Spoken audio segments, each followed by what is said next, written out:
আমার প্রাণের বাবাজি খেয়াল করেন ভালো করে। আরে আমার দয়াল নবীজি একটা শিশি নিয়ে নবীজির বিবি উম্মে সালমা রাদিয়াল্লাহু তাআলা আনহার হাতে দিলেন, দিয়ে বলেন, উম্মে সালমারি, এটা তোমার হাতে দিয়ে রাখলাম।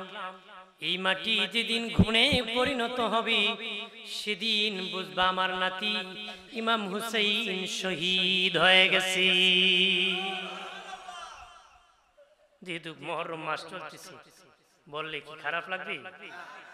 আহলে বায়াতির ভালোবাসা নেই বলি। আমাদের আম্মা উম্মে সালমা ডেকে বলেন, নবীজি গো, এই শিশি ইচ্ছা করলে আরো কারো কাছে দিতে পারেন, না দিয়ে আমার কাছে কেন দিয়েছেন? তাহলে বোঝা যায় আমার ভাই হুসেনের সাথে আমি যাব কারবালায়। নবী বলেন, হ্যাঁ সত্যি তুমি উম্মে সালমা, আমার ভাইয়ের সাথে সেদিন কারবালায় তুমি যাইবা। শুধু তুমি না, আমার বিবি জয়নব বিনতে জাহাশ ও তোমার সাথে কারবালায় ইমাম হুসেন আমার নাতির সাথে থাকবে। আল্লাহু আকবার বলে। ভাইরা আমার খেয়াল করেন ভালো করে, দয়াল নবী নাম রাখছেন হাসান হুসাইন। নাম রাখছেন কি? এই দুটি নাম জান্নাতি নাম, এই দুটি নাম জান্নাতি নাম। নবীজি তাদের গালে চুমু খেতেন, চুমু। পৃথিবীর মানুষ ভালোবাসা জানতো না, গালে চুমু দিলে দে ভালোবাসা হয়। নবী ইমাম হাসান হুসেনকে গাল মুবারকে চুমুকে পৃথিবীর মানুষকে ভালোবাসা শিখাইছে। ভালোবাসেন কথা, নাতির ভালোবাসা নবীর সুন্নাহ। নাতির ভালোবাসা কি? অনেক দাদা আছে, যে ছেলের টাকা আছে এই ছেলের নাতির দেখতে না, যে ছেলের টাকা নাই ধু ধু তোর বাপও জ্বালাইছে তুইও জ্বালাস। কথা কথা, যে মেয়ের টাকা আছে খুব খুশি, আরে বাবা গাটিয়া বুসকা দৌড়ে নদীরই ফারাবি। কিন্তু যে মেয়ের নাই এবারে ঘুমটিও মানে সজাগ হয়ে ঘুমুই আছে। কথা কথা, জালিম হবেন না, জালিম জুলুম করবেন না, নাতির দোষ না, এটা অন্যায় করবেন না। নাতিদেরকে ভালোবাসা নবীর সুন্নাহ। যদি বাঁচতে পারেন নবীর সাথে জান্নাতে দেখা হয়। আরো জোরে যারা দাদি আছেন আপনারা ভালোবাসেন, দেখবেন নবীর সুন্নাহটা আদায়। নবীর সুন্নাহটা কি আদায়?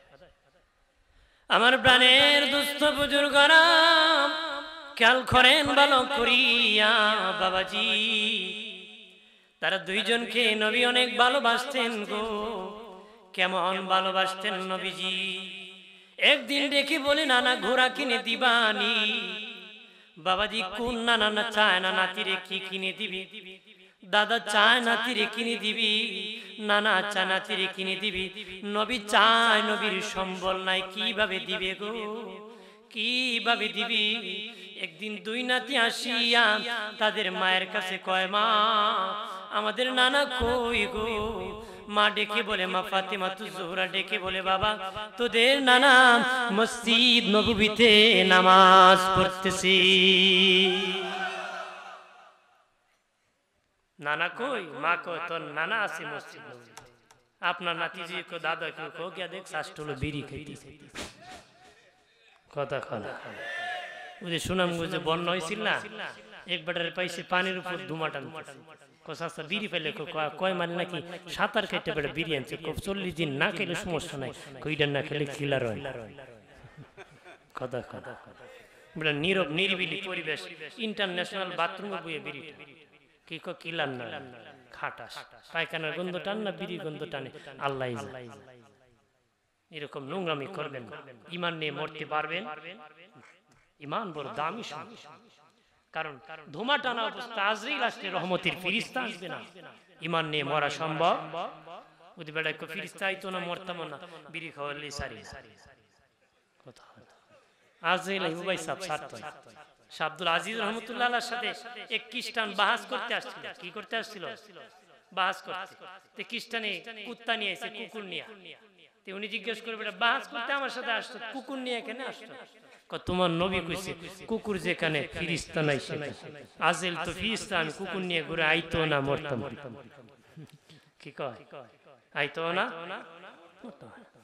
উনি জিজ্ঞেস করছে ইহুদিরে, এই বেটা তোর দেশের কুকুর মরেনি? কয় মরে। কয় তুই মারার সময় কুত্তা মারার ফিরিস্তা আইলো, তুই মরার সময় কি? কারণ ফিরিস্তা আসে রহমতের, আসবে না, আর রহমতের না আসলে ঈমান নসিব হবে এটা দোমা সাইরেন না। বিগ ফিল্ডে তো বর্ষা মাস বন্ধ থাকে। আমার প্রাণের বাবা জিরানি দুই ভাই মসজিদ নববীতে যাইয়া দেখে দয়াল নবী সিজদায় পড়ে আছেন। এক ভাই আরেক ভাইকে ডেকে বলে, বাইরে নানাকে বলেছিলাম ঘোড়া দৌড়াবো, নানা দেখি ঘোড়ার মতন পিঠ পেটে বসে আছি। বড় ভাই হাসান উঠে বসে গেছি, ছোট ভাইকে ডাকে, ভাই উঠো। নবীর বাব্বি চুল মোবারক ছিল রে। এক ভাই নবীর কান মোবারকে ধরেছে, লাগাম ধরেছি, উঠির ঘোড়ার লাগাম ধরেছি। আরেক ভাই বলে চুলে ধর নবীর বাব্বি চুল মোবারকে। দুই ভাই চুল, একজনে চুলে আরেকজন কানে ধরে বসে আছে। অনেকক্ষণ নামে না। আল্লাহ নবী ছিলেন তাদেরকে পিঠ মোবারক থেকে নামায় দিবেন, পিঠ মুবারক থেকে নামায় দিবেন, ডান হাত মুবারক কানাই ভাবে উঠাইতেছেন।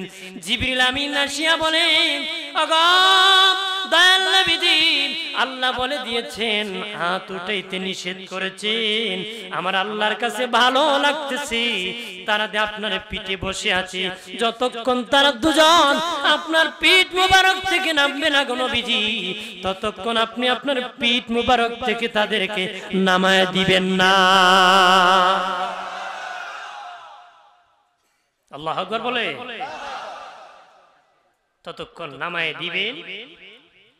নবীজি অনেকক্ষণ সময় পিঠের মধ্যে দুই ভাইকে ধরে রাখলেন। বাবাজি দুই ভাই নামছে, ডাকে, নানা উঠেন গো। নবী সিজদা থেকে উঠেন না, কানের কাছে যায় কয়, নানা রাগ করছো নাকি, গুসা করছো নাকি? উঠেন নানা, আম্মা রুটি বানাইছে, আমরা যায়া খাই। দয়াল নবী সিজদা থেকে উঠলেন, সালাম ফিরালেন।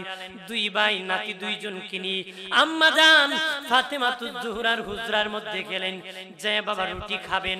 এবার দুই ভাই হাসান হুসেন দেখে কয়, নানা একটা জবাব দেন, তারপরে খাবার খাবো। নবী বলেন, বলো রে নানা। নানারা বলো কি জবাব? কো নানা বলেন, আল্লাহর দরবারে আপনার মর্যাদা বেশি না আমরা দুই ভাইয়ের মর্যাদা বেশি? একটু বলে দেন গো নানা। দয়াল নবী বলেন, আমার ভাই হাসান হুসেন তোমরাই বলো রে কার দাম বেশি? দুই ভাই ডেকে বলে, নানা আমরা যদি বলি আমাদের দাম বেশি। কি কয়? কামরার দাম বেশি। নানা নাতির কত প্রেমের খেলা, সুবহানাল্লাহ। এখন নাতি কো বুড়া গুন্ডাইছে, আর নানা কত গুন্ডা ডাইছে। কথা কথা এরকম বললেন না, মায়া করবেন, নবীর ভালোবাসা হয়েছে। কথা কয় না। আমি মাঝে মধ্যে সামাজিক কথা বলি, কারণ আমাদের ক্যারেক্টার লুজ হয়ে যাচ্ছে। সমাজ কি ঘটতেছে এটা না বললে পরিবর্তন হবে না। আমি এক দেশে, সমাজ আরেক দেশে, ওয়াজ কাজ হবে না। সমাজে মাঝে মধ্যে সমাজ কালচার নিয়ে একটু বাড় দিই, যেন আমাদের জীবনটা পরিবর্তন হয়। কথা কয় না। আমার প্রাণের বাবা জিনানি নবীজি বললেন, ভাই হাসান হুসাইন বলো রে কিভাবে তোমাদের মর্যাদা আমার চেয়ে বেশি? শোনেন নানা, আমাদের বাবার খবর শোনেন। আমাদের বাবা হলেন আল্লাহর বাপ। আমার বাবা যুদ্ধের সেনাপতি, আমার বাবা যোদ্ধা। আমার বাবা যুবকদের মধ্যে আপনার কাছে প্রথম কালেমা পড়ে মুসলিম হয়েছে। আমার বাবা কাবা ঘরে আগমন করেছে। আমার বাবা আপনার কুলে প্রথম কান্না করেছে। আপনার কুলে আমার বাবা আপনার তুতু আগে খেয়েছে। আমার বাবা যুদ্ধের সেনাপতি, 800 মণ ওজনের কপাট ভেঙ্গে আমার বাবা যুদ্ধ করেছে। আমার বাবা যুদ্ধের সেনাপতি। ও নানা বলেন, আপনার বাবা কোন যুদ্ধের সেনাপতি? নবী কত তোর বাবার দাম আমার বাবার চেয়ে বেশি। এবার শোনেন নানা, আমাদের মা হলেন খাতুনে জান্নাত ফাতেমাতুজ জোহরা। জান্নাতের সরদার হবে। নবী বলেছেন আমার বেটি জান্নাতের সরদার হবে, তার মা খাদিজা জান্নাতের সরদার হবে, ফেরাউনের বিবি আসিয়া জান্নাতের সরদার হবে, ঈসা নবীর মা মরিয়ম জান্নাতের সরদার হবে। নবী বলেন তিনজন আমার বিবি, একজন আমার মেয়ে, মোট চারজন জান্নাতের সরদার হবে। তিনজন বিবি, মরিয়ম আলাইহিস সালামের সাথেও নবীজি জান্নাতে বিয়ে হবে, ফেরাউনের স্ত্রী আসিয়ার সাথে নবীর জান্নাতে বিয়ে হবে, ওরা আমার নবীর বিবি হবে। আম্মা জান খাদিজাতুল কুবরা যেদিন ইন্তেকাল করবেন, বাবাজি নবীজির উরাত মুবারকে মাথা রেখে উনি কান্না করতেছেন, বলেন খাদিজা কাঁদো কেন রে? খাদিজাতুল কুবরা বলে নবীজি আমি তো আপনাকে পাহারা দিতাম, কে আপনাকে পাহারা দিবি? আম্মা জান ফাতেমা ডেকে বলে মা আমি আপনার পরে আমার বাবার পাহারাদার হয়ে যাব। এরপরে মা খাদিজা মুস্কি মুস্কি হাসে, লম্বা ঘটনা নবী বলতেছে খাদিজা রে তোমাকে যখন কবরে রাখা হবে, খাদিজা আমার দুজন বিবির সাথে তোমার দেখা হয়ে যাবে, দেখা হলে আমি রাসূলুল্লাহর সালাম কানি তুমি দিয়ে দিও। আম্মা জান খাদিজা কোন নবী আমিও তো আপনার প্রথম বিবি, আবার আমার আগে কোন দুইজন বিবি? নবী কয় ফেরাউনের বিবি আসিয়া আমার বিবি, ঈসা নবীর মা মরিয়ম আমার বিবি, আমার ওই দুই বিবির সাথে কবরে তোমাকে জিন্দা করলে সাক্ষাৎ হয়ে যাবে। আল্লাহু আকবার বলেন। হাসান হুসেন ডেকে বলেন ও নানা আমাদের মা হলেন জান্নাতের সরদার। নানা বলেন গো আপনার মা কোন জান্নাতের সরদার? নবী বলেন না না নাতিরা তোদের মার দাম আমার মায়ের চেয়ে বেশি। এবার শোনেন নানা, আপনি যখন কালেমার দাওয়াত দিতেন আমার নানি খাদিজাতুল কুবরা যত ধন সম্পদ ছিল আপনাকে দান করে দিয়েছিলেন রে। নবীজি খাদিজাতুল কুবরার ইন্তিকালের পরে যে সময় স্মরণ হতো বিনয়ে বিনয়ে নবী কাঁদতেন। আম্মা জান আয়েশা বলেন আমরা রাগ করতাম, গুসা করতাম। নবী বলতেন খবরদার আয়েশা আমার খাদিজার কথা শুনে তুমি গুসা করিও না, রাগ করিও না, তোমরা আমার সুখের দিনের বিবি, আমার খাদিজা আমার দুঃখের দিনের বিবি। আয়েশা আমার খাদিজা যদি না হইতো রে আমার ফাতেমা হতো না, ফাতেমা না হলে হাসান হুসেইন হতো না, হাসান হুসেইন না হলে শহীদে কারবালা হতো না, শহীদে কারবালা না হলে আমার গুনাহগার উম্মতের নাজাত হতো না রে। ওরে আয়েশা আমার খাদিজার ধন সম্পদ যদি আমি রাসূলকে না দান করত আমি নবী কালেমার দাওয়াত দিতে পারতাম না। আম্মা জান আয়েশা বলেন এরপর থেকে শুনলে আমরা আর গুসা করতাম না। আম্মা জান খাদিজার কথা যখন শুনতেন উনি বলেন খাদিজাতুল কুবরার কথা যখন শুনতাম তখন আমরা কান্না করতাম। হযরত ইমাম হাসান হুসাইন ডেকে বলে নানা গারে হেরাত থেকে যখন আপনি কালেমার দাওয়াত নিয়ে এসেছিলেন সর্বপ্রথম আমার নানি খাদিজা মুসলমান হয়েছিলেন, গ্রহণ করেছিলেন। আমার নানি প্রথম মুসলমান। নানা বলেন আপনার নানি কত নম্বর মুসলমান? আমার নানি প্রথম মুসলমান, আপনার নানি কত নম্বর মুসলমান? দয়াল নবী ডেকে বলেন হাসান হুসেইন হ্যাঁ তোদের নানা নানির দাম বেশি, নানির দাম বেশি। এবার দুই ভাই ডেকে বলে নানা আমাদের নানার পরিচয় জানেননি? আমাদের নানা হলেন রাহমাতাল লিল আলামিন, শফিউল মুজনাবিন, ইমামুল মুরসালিন, যিনি সমস্ত নবীদের নবী, নবী কুল সরদার, রাসূল কুল সরদার, নবী কুল ঈমান, রাসূল কুল ঈমান। আমার নানা শেষ নবী। ও নানা আপনি জবাব দেন আপনার নানা কোন নবী? কারে কয়? নানারে কয়। আমার নানা শেষ নবী, আপনার নানা কোন নবী? নবী করে ভাই তোর নানারও অনেক দাম, তোর নানিরও অনেক দাম, তোর মায়েরও অনেক দাম, তোর বাবারও অনেক দাম, এই জন্য তোর দাম আমার চেয়ে বেশি। বলো তো ওদের দাম নবীর কারণে, কথা বলেন না ওনাদের দাম কার কারণে? কিন্তু এটা হলো নানা নাতির প্রেমের আলোচনা, নানা নাতির ভালোবাসার আলোচনা। আল্লাহু আকবার বলেন না, আর জোরে বলি দুশি পড়ি আল্লাহুম্মা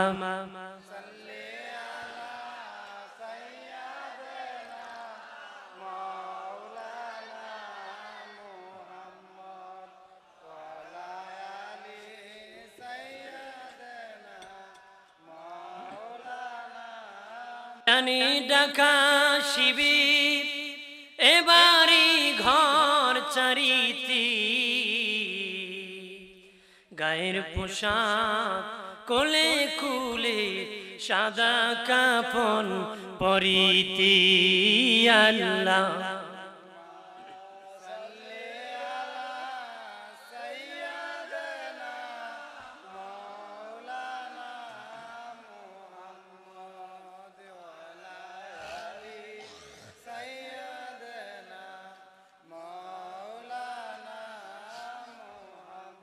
খারাপ লাগতেছে নাকি আর কিছুক্ষণ বলবো হ্যাঁ আমার কথা কি বুঝেন আপনারা হ্যাঁ আপনাদের এখানে আমি নতুন আসছি আর আসছি নাকি আসি নাই ফার্স্ট কারণ আমার নদীপথ ভয় করে নদীপথ কি ভয় করে ওই আমি পারিছি ভয় ভয় আমার আপনাদেরই সন্তান একজন ধরছে কোজো সাহস এই নদী যদি পারিতে ভয় করি ফুলসিরাত পারবো কেন কথা আল্লাহ যদি মাফ না করে পার হওয়ার কোনো সুযোগ আছে নবী যদি সুপারিশ করে আল্লাহ যদি দয়া করে কথা বলেন দোয়া করবেন আল্লাহ যেন আমাদের সকলকে ক্ষমা করে বলে আমি জোরে বলি আমি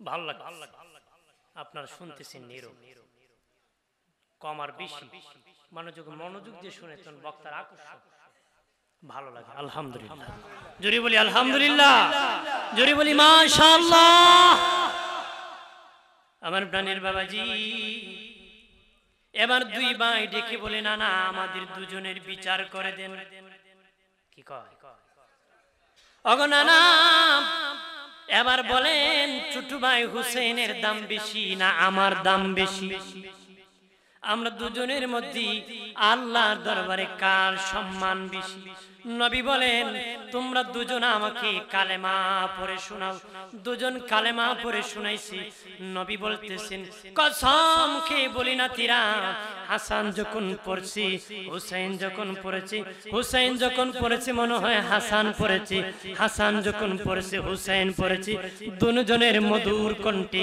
একই রকম কালেমা আমি নাম্বার দিতে পারি নাই অনুভব করতে পারি নাই নবীজি ডেকে বললেন রে আমার ভাই হাসান হুসেন দুই ভাই কালেমা লিখে দেখাও দুই ভাই কালেমা লিখে দেখেছি দুই ভাই কালেমা নিয়ে নবী বললেন কসম খেয়ে বলি আমার নাতিরাম হাসানের লেখার দিকে তাকাইলে মনে হয় হুসাইন লিখেছে হুসাইনের লেখার দিকে তাকাইলে মনে হয় হাসান লিখছি আমি অনুমান করতে পারি নাই অনুভব করতে পারতেছি না নাম্বার দিতে পারতেছি না দুই ভাই মেহেরবানি করে কোনা না বলেন না গো তাড়াতাড়ি কার দাম বেশি জিবরিল আসিয়া স্কেল নিয়ে নবীর কাছে হাজির কয় নবী এইভাবে হবে না দুই ভাইকে দাঁড় করায় দেন যে বেশি লম্বা হবে তার সম্মান বেশি হবে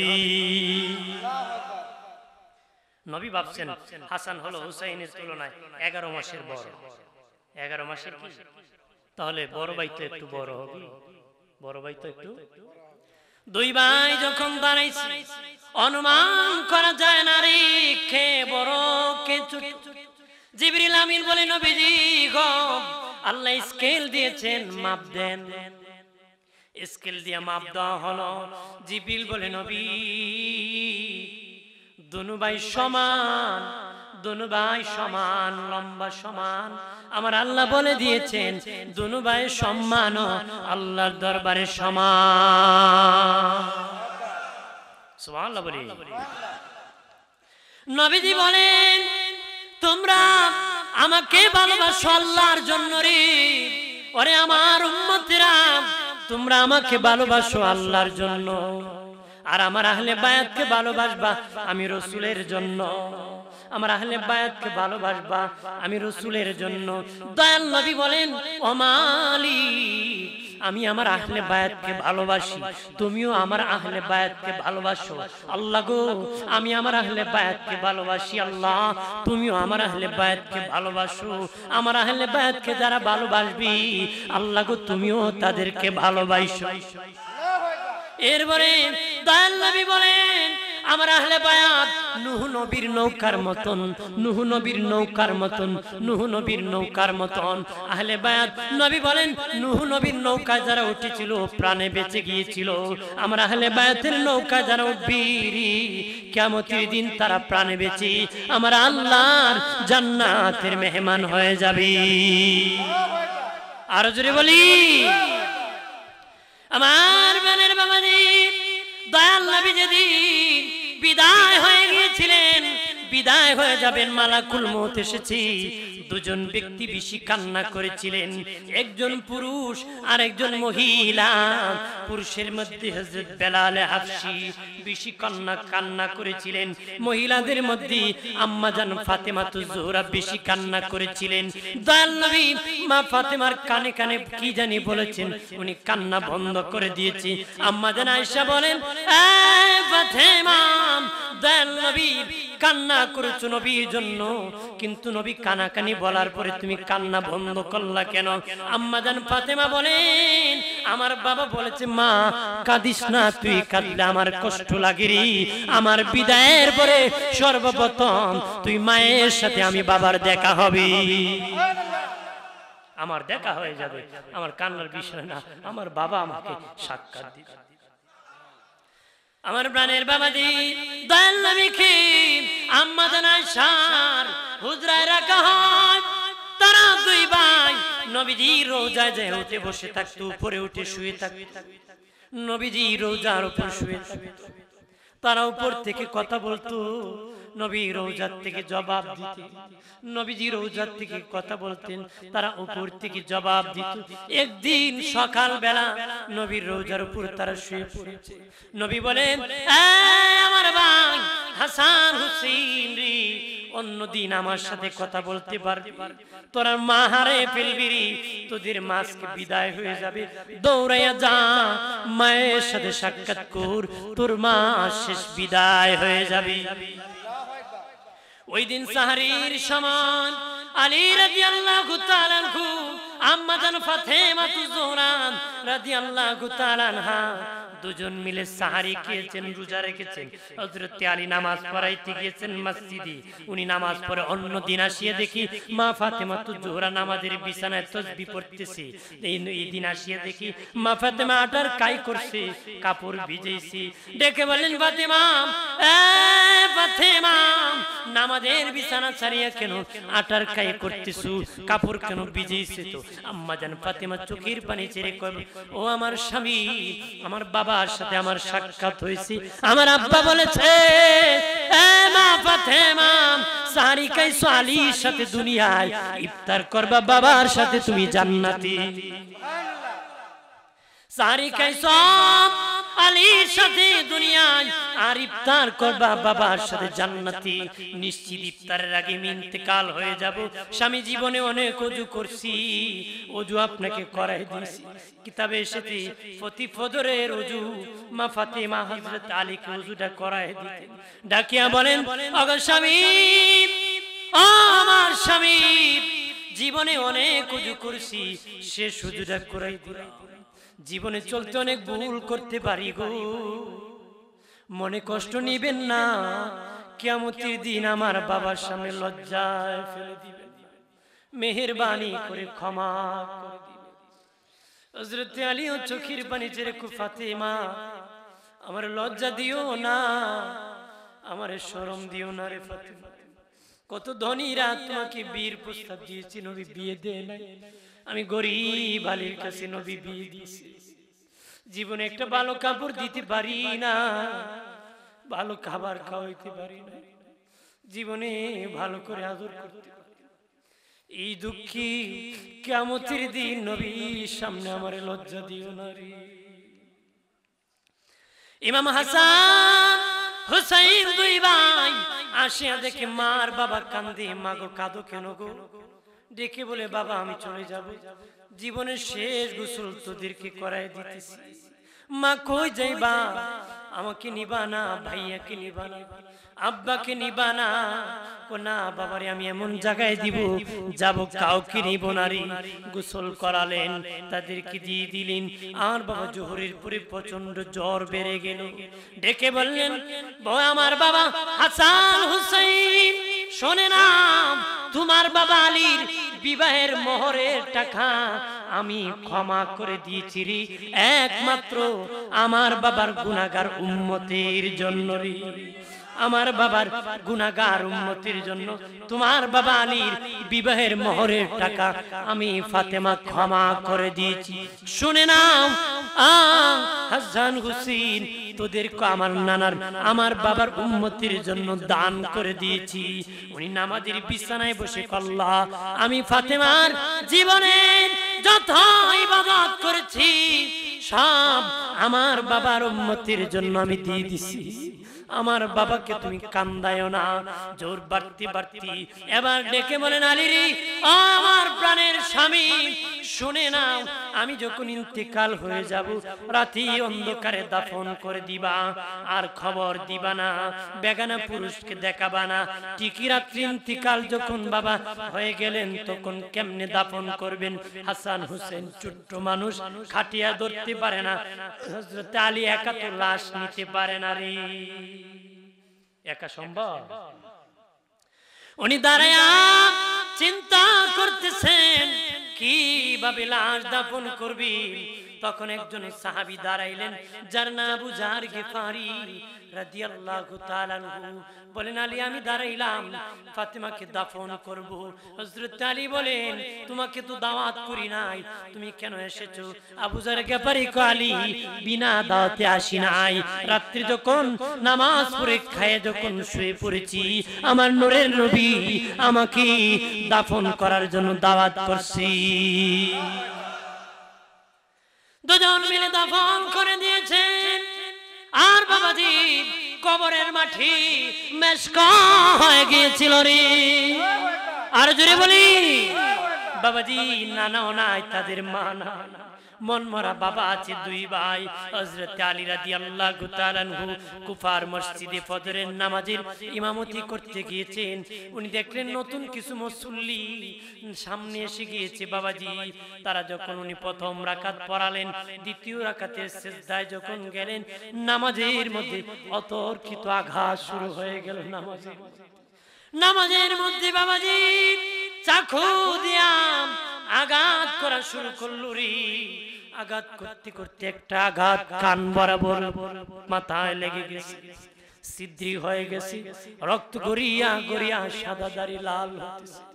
হযরত আলী কি নবী বলেছিলেন, আলী রে, যতদিন পর্যন্ত তোমার সাদা দাড়ি রক্তে লাল হবে না ততদিন তুমি ইন্তেকাল করবে না। ওরে আলী, যতদিন পর্যন্ত তোমার সাদা দাড়ি রক্তে লাল হবে না রে, ততদিন তুমি ইন্তেকাল করবা না। সেদিন উনার রক্তে সাদা দাড়ি লাল হয়ে গিয়েছিল বাবাজি। ৮১টা আঘাতের পরে উনি মসজিদ কুফার মধ্যে শহীদ হয়েছিলেন। ওনাকে কে শহীদ করেছিল?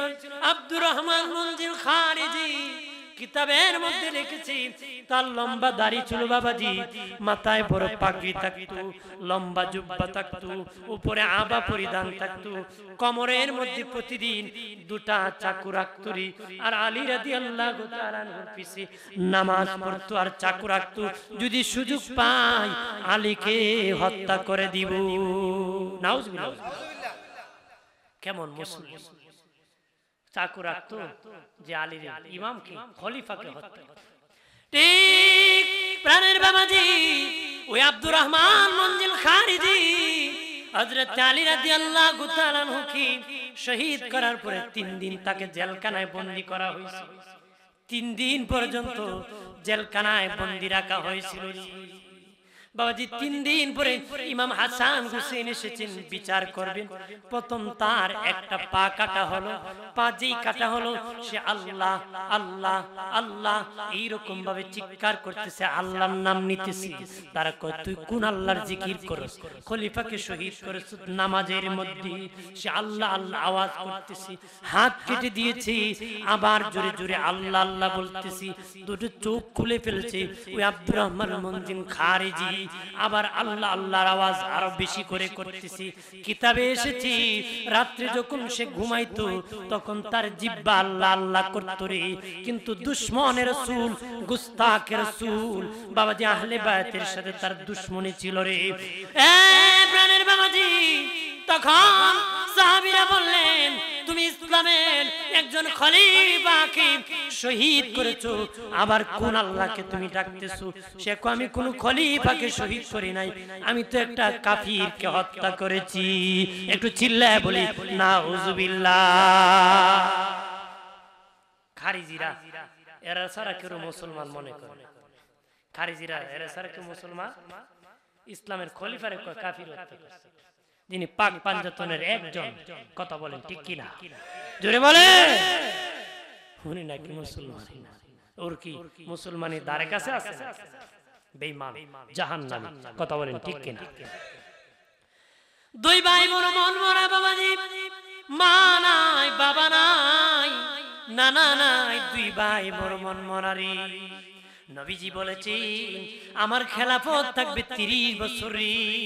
নবী বলেছেন আমার খেলাফত থাকবে 30 বছর। 30 বছর পরে মুলকিয়াত এসে যাবে, রাজত্ব এসে যাবে, রাজা বলা যাবে, আমির বলা যাবে, আর আমার খলিফা বলা যাবে না, খলিফাতুর রাসূল বলা যাবে না। আমার খলিফা 30 বছর পর্যন্ত খেলাফত থাকবে। এরপরে মুলকিয়াত এসে যাবে, রাজত্ব এসে যাবে, আমির বলা যাবে, রাজা বলে যাবে।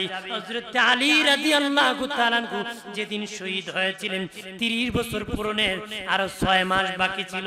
30 বছর পূরণের আরো 6 মাস বাকি ছিল। সবাই মিলিয়া মিটিং করিয়া ইমাম হাসান কি পঞ্চম খলিফা হিসাবে মনোনীত করেছে। এইজন্য ইসলামের পঞ্চম খলিফা ইমাম হাসান রাদিয়াল্লাহু তাআলা। ইসলামের পঞ্চম খলিফা কে? ইমাম হাসান। 6 মাস যখন চলে গেল রে, মুলকিয়াত এসে গেল রে, রাজত্ব এসে গেল, রাজা বলা যাবে, আমির বলা যাবে, খলিফা বলা যাবে না। কেউ বলল আলীর পরে মুআবিয়া যোগ্য, কেউ বললেন না হাসানি যোগ্য, হাসানি গদির মধ্যে থাকবি। দুই পক্ষ দ্বন্দ্ব বেজে গেল। নবী বলেছেন আমার বেটা হাসানের দ্বারা, আমার বেটা হাসানের দ্বারা আমার 2 টুকরা উম্মত একত্র হবে। নবী বলেছেন আমার বেটা হাসানের দ্বারা দুনিয়ার বাবার সন্তান থেকে তার বংশ নির্ধারণ হয়। নবী কয় আমার বংশ আমার নাতি হাসান হুসাইন থেকে নির্ধারণ হবে। আর জোরে বলি। নবীজি বলেছেন আমার বেটা হাসানের দ্বারা আমার 2 টুকরা হক উম্মত একত্র হবে। ইমাম হাসান দেখলেন 2টা টুকরা হয়ে গেছে। উনি মুআবিয়া রাদিয়াল্লাহু তাআলা আনহুকে ডাকিয়া বললেন শুনে নাও, আমি চাই না রাজত্ব আপনাকে দিয়ে দিব, কয়েকটা চুক্তির বিনিময়। এর মধ্যে কয়েকটার মধ্যে একটা হলো আমার বাবা আলীর সাথে আপনার একটা যুদ্ধ হয়েছিল। সেই যুদ্ধে আমার বাবার পক্ষে সৈন্যরা অনেকে এখনো বেঁচে আছে। আপনি ক্ষমতায় গেলে তাদের বিপক্ষে অ্যাকশন নিতে পারবা না। উনি বলেন ঠিক আছে অ্যাকশন নিব না। এরপরে বললেন তোমার ইন্তিকালের পরে আমি হাসান গদির মালিক। ঠিক আছে সই করলাম। আমি হাসান না থাকলে আপনার ইন্তিকালের পরে আমার ভাই হুসাইন গদির মালিক। আল্লাহু আকবার বলেন না। ইতিহাসে সহি শুদ্ধ ইতিহাস আছে, গলদ আছে। আমি যেটা বলতেছি এটা হলো সুন্নাহ ওয়াল জামাতের সহি ইতিহাস। বললি হবে না, শুনে নেন। কোন সাহাবীকে দোষারোপ করা যাবে না, তবে কোন গাঞ্জাখোরের পক্ষে যাওয়া যাবে, যাওয়া যাবে। আমার প্রাণের বাবাজিরা রে, কানটা খুলে শুনে নাও, মনটা খুলে শুনে নাও, জীবনে বিভ্রান্ত হবা না রে। উনি গদি দিয়ে দিলেন মুআবিয়া রাদিয়াল্লাহু তাআলা আনহুর কাছে। গদি দিয়ে দিলেন বাবাজি, চলে গেলেন মদিনায়। উনি শাসন করতেছেন। হযরত মুআবিয়া রাদিয়াল্লাহু তাআলা আনহু নবীজির কাছে এসে একদিন বলেছিলেন নবীজি গো, আমি ভীষণ অসুস্থ হয়ে পড়েছি, আমি কেমনে ভালো হব? নবী বলেন তুমি একটা বিয়ে করো, তাহলে ভালো হয়ে যাবা। তবে রে মুআবিয়া, তুমি বিয়ে করার পর একটা সন্তান হবে, ওই সন্তান আমি রাসূলের বংশের গলায় তরবারি ধরবে। উনি চিৎকার দিয়ে কাঁদে, কোনো বিয়ে আমি করব না। নবী কো তাহলে ভালো হবে না। 80 বছরের বয়স্ক বেশি মহিলা একজন বিয়ে করেছিলেন যেন সন্তান না হয়। হয় 80 বছরের বেশি একজন মহিলা, আল্লাহর কুদরত বোঝা যায় না। 80 বছরের বেশি বয়স্ক মহিলার ঘরে একজন সন্তান হয়েছিল, যার নাম রাখছিল নাম রাখছিল কি? এবার শিক্ষক আছিল ইহুদি। শিক্ষক আছিল কি? ইহুদিরা এমন জাতি, একদিনে 70,000 নবী কতল করছে। আপনার কোন উস্তাদ যদি নবী হত্যা করে, ছাত্র নাতি হত্যা কোনো ব্যাপার? ব্যাপার না, কোনো ব্যাপার? এই জন্য বাচ্চাকে পড়ান, শিক্ষক নির্বাচন করতে ভুল করবেন।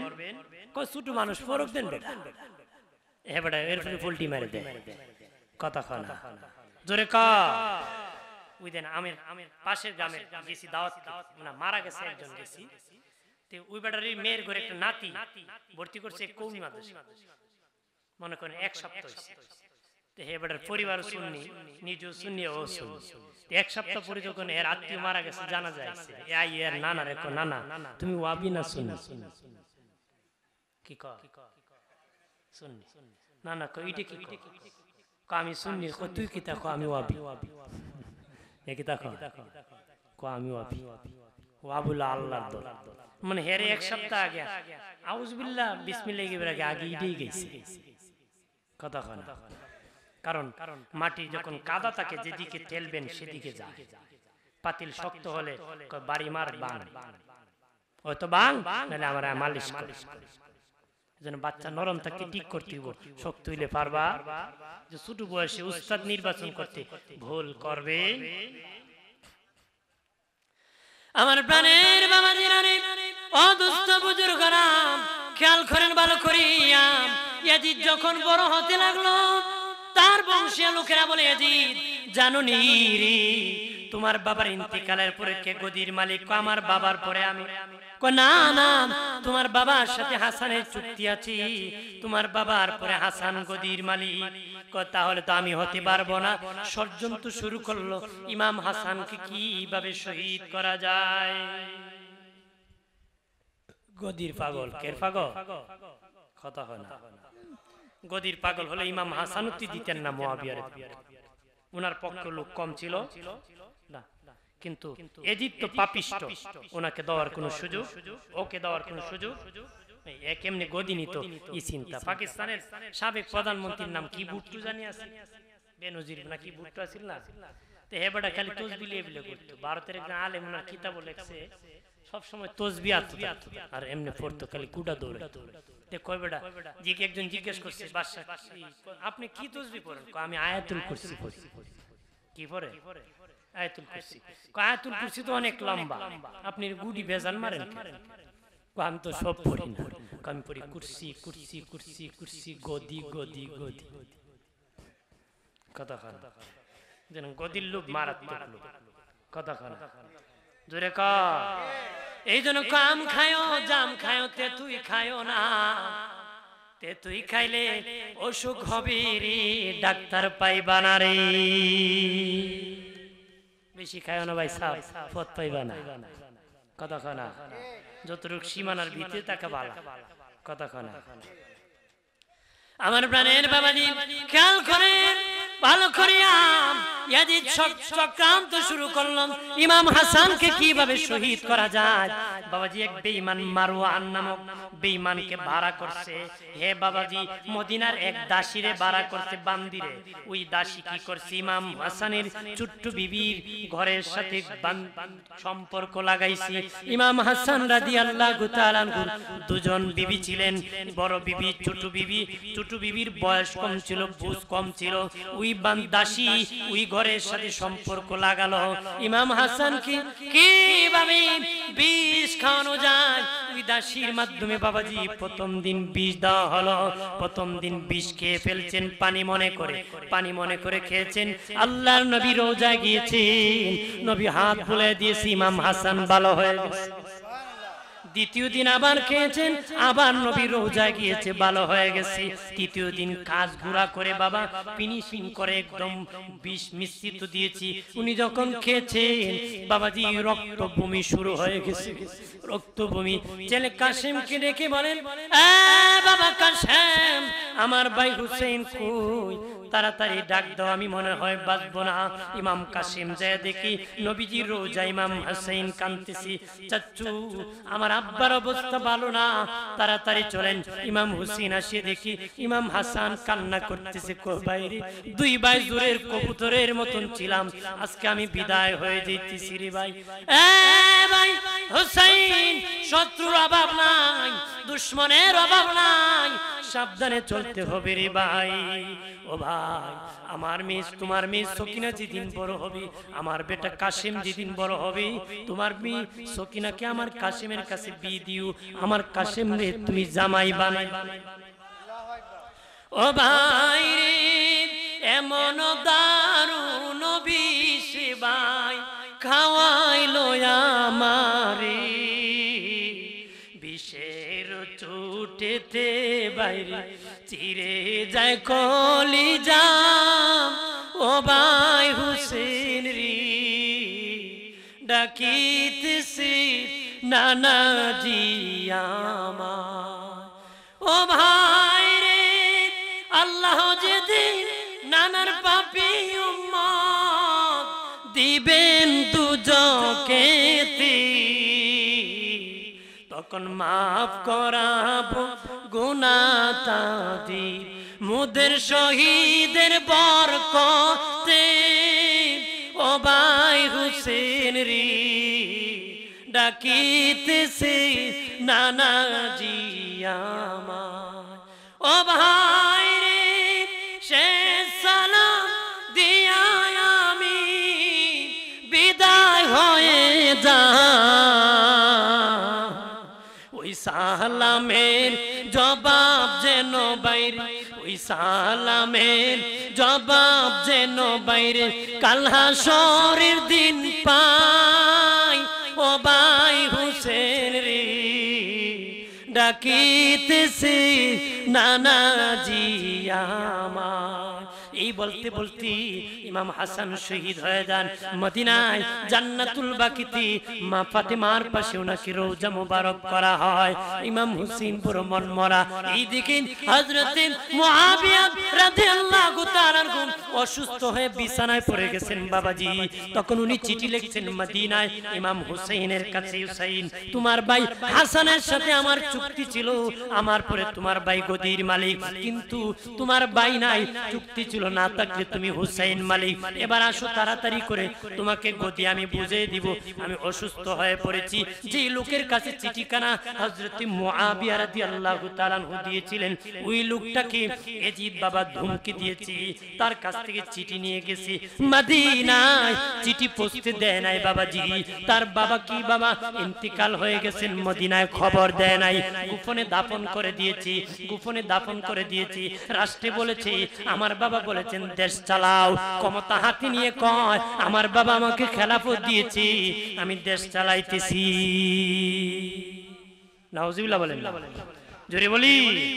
আজও সৌদিতে চাচারে বাতিজায় বন্দি করে ক্ষমতা নেয়, বাপরে বন্দি করে ছেলে নেয়। কথা কোন ঠিক কিনা? সমস্যা নেই, আসলি শেষ, আমি যেখানে সমস্যা না, আমার সমস্যা কি বলতেছে যে তাড়াতাড়ি দাও। তখন এজিদ মদিনায় চিঠি পাঠাইছে, মদিনায় কি পাঠাইছে? চিঠি পাঠাইছে যে তারা যেন বায়াত নেয়, বিশেষ করে ইমাম হুসাইন রাদিয়াল্লাহু তাআলা, আব্দুল্লাহ ইবনে জুবাইর, আব্দুল্লাহ ইবনে উমর, আব্দুর রহমান ইবনে আবু বকর, এরকম ভাবে আব্দুল্লাহ ইবনে আব্বাস, বিশেষ করে 5 জনকে চাপ প্রয়োগ করেছিল তারা যেন এজিদের কাছে বায়াত নেয়। তারা যেন এজিদের কাছে কি বায়াত নেয়। এজিদের কাছে বায়াত নেওয়ার জন্য কি লিখছে? দুশি পরি আল্লাহুম্মা